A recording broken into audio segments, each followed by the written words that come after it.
Hi, welcome to the Recovery Daily Podcast. I'm your host, Rachel Abassi. I'm a grateful recovering alcoholic and stroke survivor.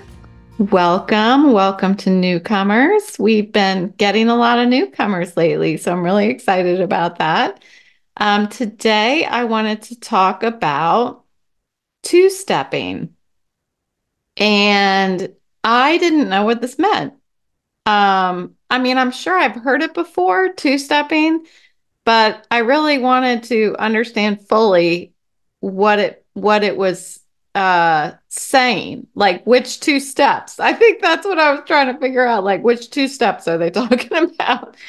So anyway, some of us it takes a little longer than others. So I wanted to talk about two-stepping. I figured if I wasn't fully, aware of what it was, that I can't be the only one because I'm not unique. And I wanted to talk about honesty, openness, and willingness, and how important these three traits are to unlocking 12 stepping. So understanding two-stepping, we'll start there. So in AA circles, two-steppers are those who acknowledge their powerlessness over alcohol, which is step one, and then they jump straight into helping others. They go to meetings and they listen, but they think that that's it. So that is going from step one to step 12, helping others without really walking through the steps in between. It would be like trying to teach somebody how to cook something, how to cook a dish, when all you've done is read the recipe and you haven't actually cooked it before. So you're learning together. Um, the meat of the work, taking personal inventory and making amends, has been completely ignored in these cases. So that process of self-exploration never happens. And self-exploration is really a prerequisite for honesty. How can you be honest with yourself and others if you don't spend time better understanding who you really are when the alcohol is gone? Because I know that I am completely a different person than I was when I was drinking. There are some core things that are still here, but what I am as a whole is absolutely completely different. My mother would probably tell you that. I'm still Rachel, and I still have the same values, but it just looks different. I take different action. Before I probably wasn't taking any action at all. So anyway, this time in self-reflection, taking action on that reflection allows us as alcoholics to see our strengths and our capabilities that we probably weren't even aware of before because we were just oblivious because we were drunk all the time. And when we weren't drunk, we were trying to fix problems that probably we had no control over. It was chaotic. I'm speaking for myself when I say we. When I say we, I mean me. So we need this self-reflection time. I just started off and said it again. We need the self-reflection time to fall in love with ourselves.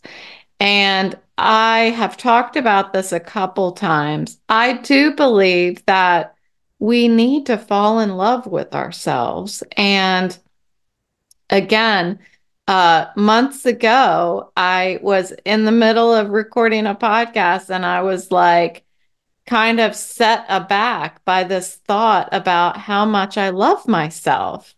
And that may sound funny to somebody, but it truly is. If you are listening in a way that you are humbled and understand that to live life truly happy, to find serenity, to find peace, we have to enjoy being with ourselves. We have to love our quirkiness. We have to love the stuff that sometimes is difficult for other people to love. And in AA, we say that we will love you until you love yourself. And there are some folks, just being completely honest, who will come in and they appear to love themselves when they come in. And these are the ones that I actually see two-stepping. It's kind of like I came in, I admitted, yeah, I can't drink. I have the disease, but I am intelligent enough that I can start sharing this program with other people. And I'm intelligent, and it's that's one of the character defects, I think, of me as an alcoholic was and in recovery, um thinking that I'm smarter, thinking that I'm going to make an appointment. I really did this, believe it or not, just recently when I made the appointment for the psychiatrist. You're going to, if you stop listening to the podcast because I say this, please don't. But this is how much ego I have. And that's a problem. I mean, that is an alcoholic's issue, is this ego. So, and I can laugh at it, and I'm going to be honest. So I made this appointment with the psychiatrist, and I was thinking to myself, what could she tell me that I don't already know? I mean, I do a podcast every freaking day. I mean, that is ridiculous that I think, that it crossed my mind. I don't think this continuously, but it crossed my mind that this professional who went to school for doing, studying psychiatry, that I think that I know what she's going to tell me. And of course, I was quickly shown my place, as she just showed me parts of me that I didn't know were there. And that's what the 12 steps do. They, we get a sponsor, we build our network, and as we go to meetings, but also do the work, do the 12 steps outside of meetings, we start to be introduced to parts of ourselves that we didn't even know was there. And parts of those, some of those parts, we can love automatically. And that made me cry when I was seeing parts about myself that I'm like, why was I drowning that? Why was I drowning that in alcohol? Like, there's parts of me that are beautiful. There were parts of me that I was ashamed of. And I'm still learning how to not be ashamed of those parts. Things that I did over the years that I was embarrassed and felt guilty about. Without the steps, I can't look that version of Rachel in the face and say, I'm not gonna do that anymore. I'm not gonna deal with you anymore. You are not who I want to be. And I can leave that version of Rachel, in the rearview mirror.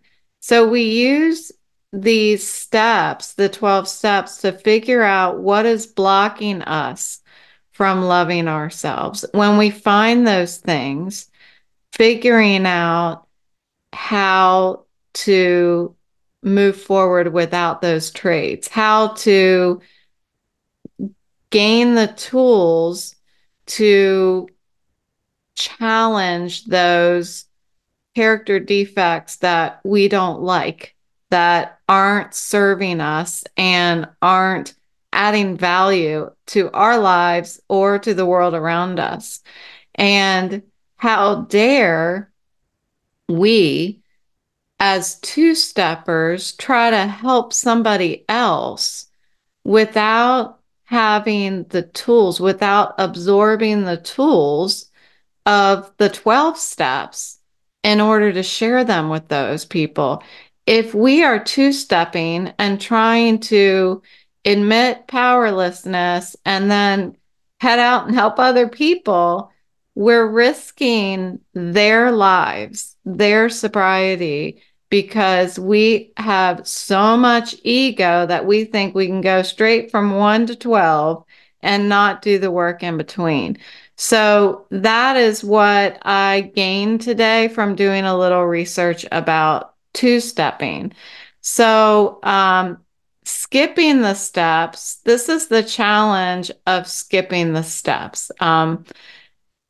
This this stems it when I got to step four is a popular one for not wanting to keep going. We kind of plateau at the beginning of step four. That's why in some meetings, people will start throwing pens at you to encourage you to start writing down your step four. So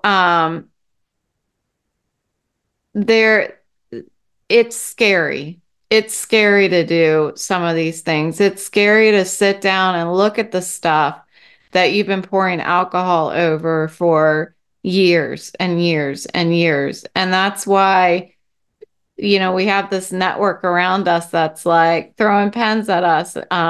We did it. It's your turn. Do it. Like, you can do it. We're going to be here when you go home. Take this pen home, write out your step four, and come back tomorrow. We're still going to be here.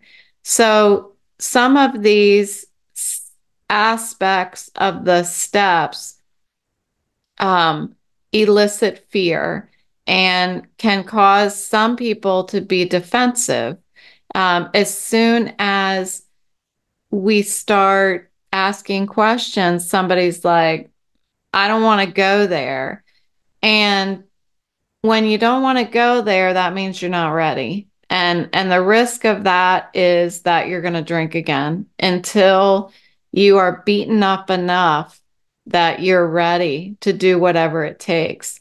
So the steps like making a thorough moral inventory is scary, or making amends to others. A lot of people come in and look at step 9. Like, they read through the steps and they're like, nope, I'm not doing that. Well, there's a reason why it's at step 9. It's not something that you just come in and do.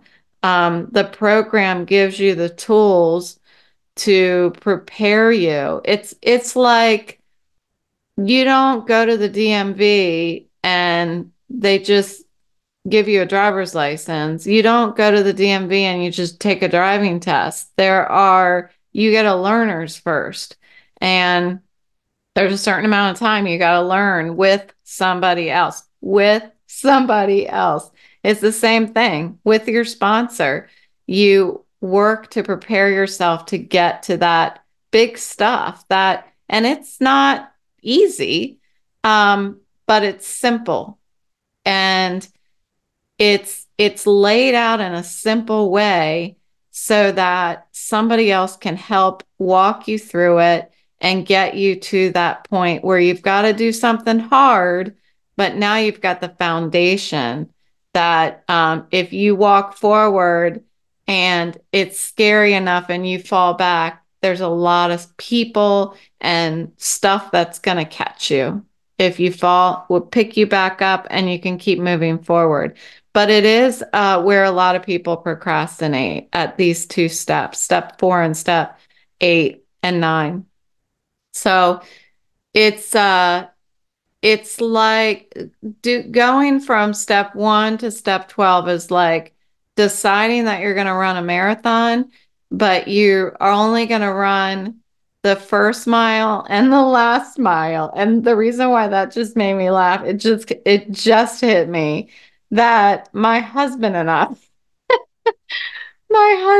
I were going to run a 5K because I was all into these 5Ks. And because he loves me, he would show up at these 5Ks. So I would train for months and months to do this 5K. He did not train at all. He's like, yeah, I'm just going to show up and I'll just do it with you. And I'm like, but don't you need to? He's like, nah. So we show up at this 5K. We're in Charlestown, West Virginia. So we show up to this 5K and I'm all, I am so like ready and I've got my running outfit on. I bought a whole new outfit. You have to buy a new outfit when you're going to do a new exercise or a new sport. You have to buy the outfit for it. I was just talking to my daughter about that. But so I show up and he's like, just doing his same old thing. It's no big deal. And then we go check ourselves in for the 5K. We get our paper number that we pin on, and we get our water bottle and our, I don't know, stress ball or whatever the little nuggets were that they were handing out. And he's like, let's go put these things in the car. So we're not like leaving them somewhere or running with them. Obviously, we can't run with them. And so we walk back over to the car, which was like maybe a quarter of a mile away.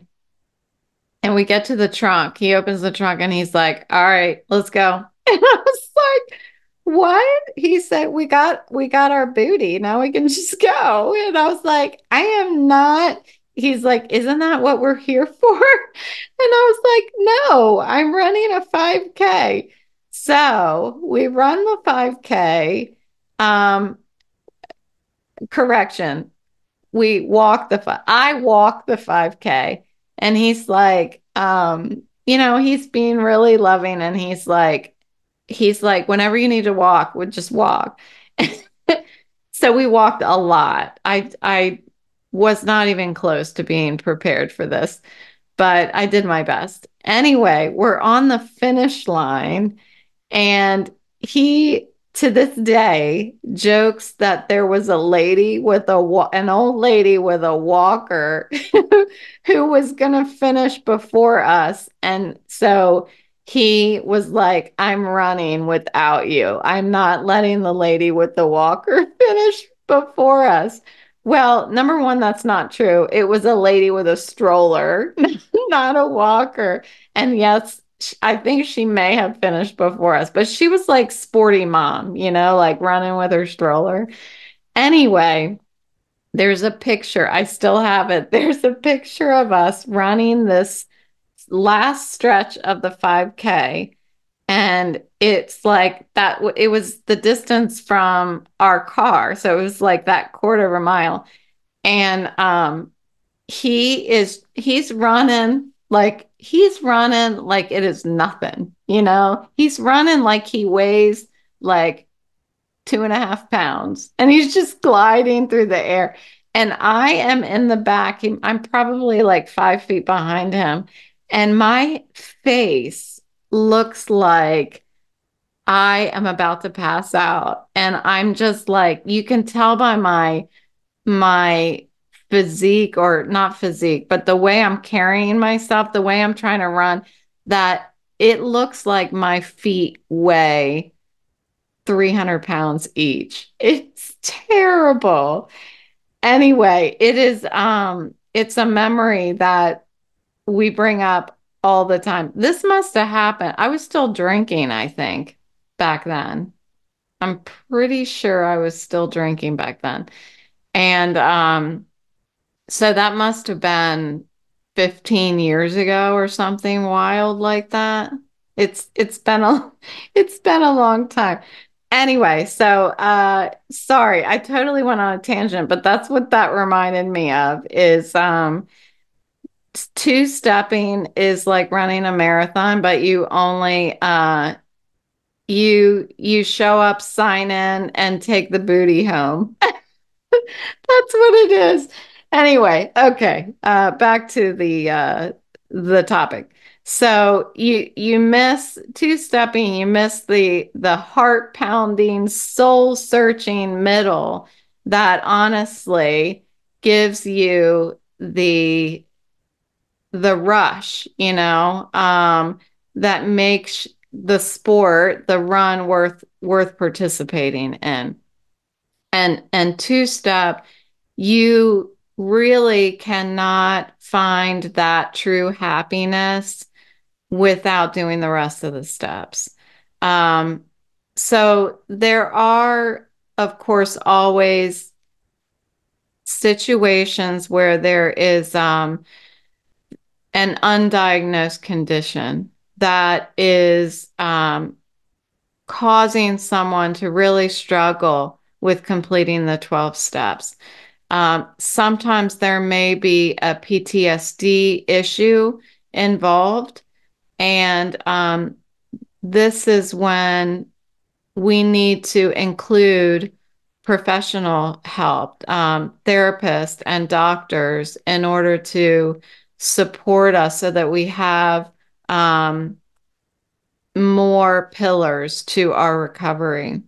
So there's PTSD, there's depression, other mental health issues. And without addressing these, making progress in recovery is really difficult. So true recovery involves more than just showing up to meetings. It requires deep internal work that a meeting alone cannot complete. I had to go to an addiction therapist. For 2 years, I went to that addiction therapist, which when I think back, I'm like, wow, 2 years is a really long time. But I had 2 years worth of stuff that I had to talk about. And I also went to an intensive outpatient program, IOP, for 10 weeks, where we did a lot of the same stuff. We shared. I got a lot of education on what alcoholism is as a disease, what it does to our body, and coping strategies was a huge topic in IOP. And I actually have, I won't bring it up, but down here on the floor beside where I'm sitting, I have this notebook that's like this thick. I kept everything from IOP. And there have been times that I have pulled stuff from that notebook for my podcast episode because it was just so beneficial for me. And I like to share that stuff. Anything that struck me, I love to share it. I've shared it with my sponsees too. I've actually taken pictures of some of the forms or handouts that they gave us and shared those with people as well. So I had a lot of pain. I had a lot of pain, and it wasn't going to come out just going to meetings. Every time I shared in a meeting, I cried. Every time. My voice would shake in a very embarrassing way. My face would shake, like right here. My face would shake. And it was embarrassing. But it was either that or I was gonna die. That was the honest situation that I was in. So I had to cry for a few years, literally, to empty out my dark place and be able to find serenity, to know what serenity feels like. It took a few years for me.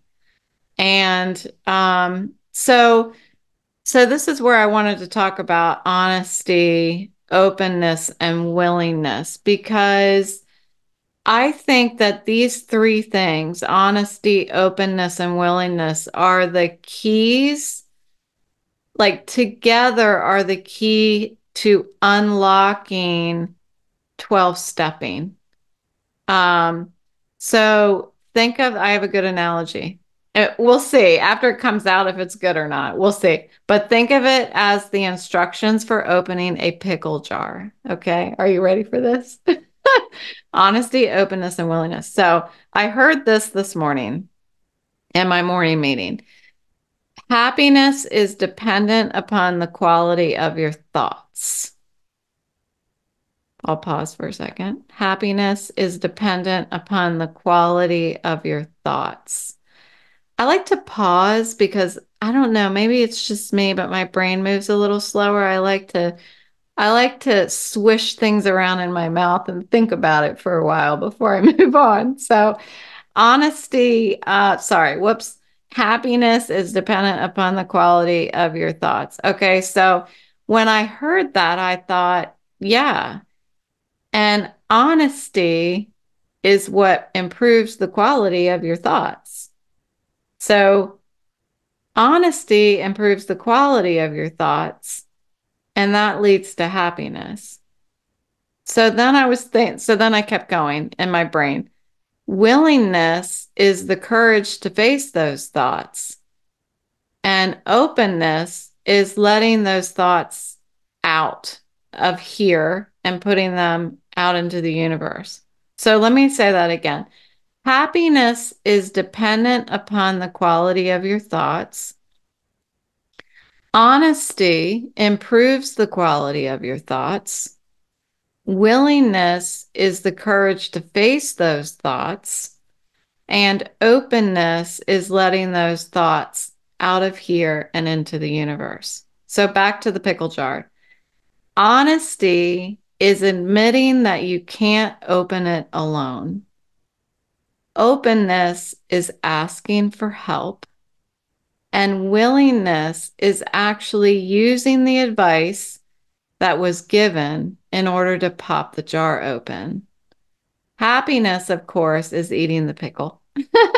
Eating the pickle carefree because you did not break the jar. You did not get juice all over your hair, because that's what it is. When we don't ask for help and we don't listen to help and be willing to actually take action on the help that we are receiving, it's messy. Life is messy. Life is difficult.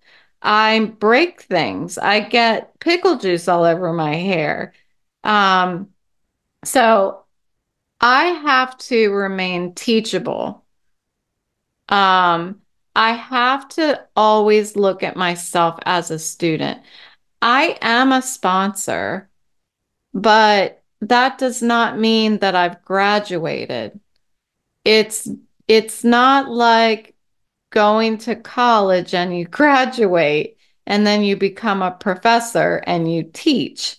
I love, and I heard this morning too, I love when I hear someone in recovery say, someone who's been in recovery for over a year, I love when I hear them say, I'm not ready to have a sponsee. Because what that tells me is that they actually are ready to have a sponsee, because they're acknowledging that they're still learning and growing.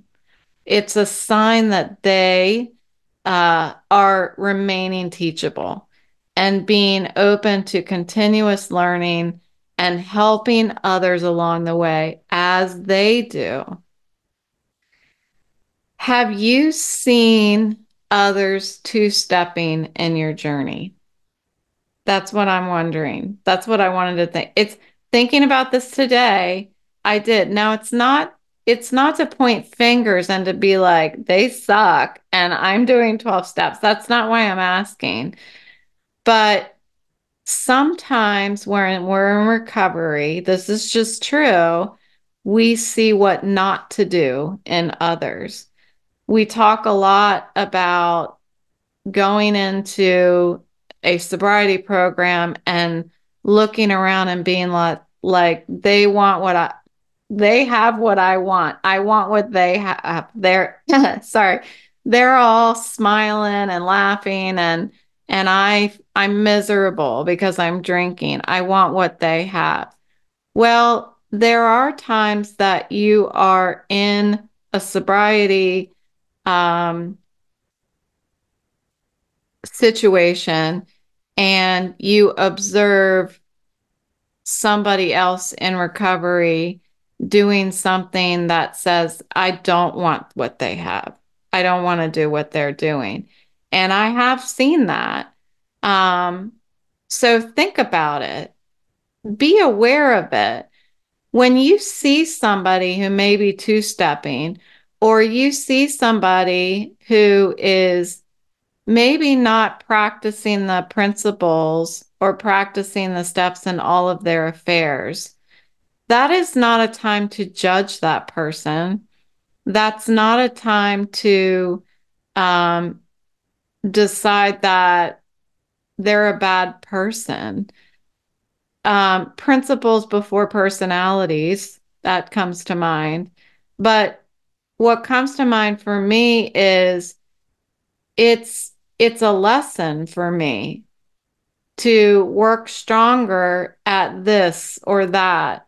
It helps me. I don't want anybody to be suffering, but I have to find some kind of benefit in it. If I can't help them, then and they need to help themselves, depending on what it is that they're suffering from. I need to at least gain something from that interaction. Also, have you found yourself two-stepping? Have you admitted that you're powerless over alcohol and decided, but I'm not really going to work the steps? The steps is like, you know, the steps is like going to church and reading the Bible. Like, I just want to go to church and like just, hear what I hear, and then I'm going to go off and do what I do. Um, the steps are the program. Going to meetings is not the program. Going to meetings is like story time. That's what that is. But without actually looking, reflecting inwardly when we're not in meetings, that's where it's put into practice. That's how we cultivate honesty and openness and willingness in our recovery. We go to meetings to be a part of the fellowship. And then when we leave, we've got to turn that focus inward and see, how can I be more honest, open, and willing? So thank you for listening today, emphasizing the importance of undertaking the entire recovery process with diligence and sincerity. Thank you. I will talk to you tomorrow.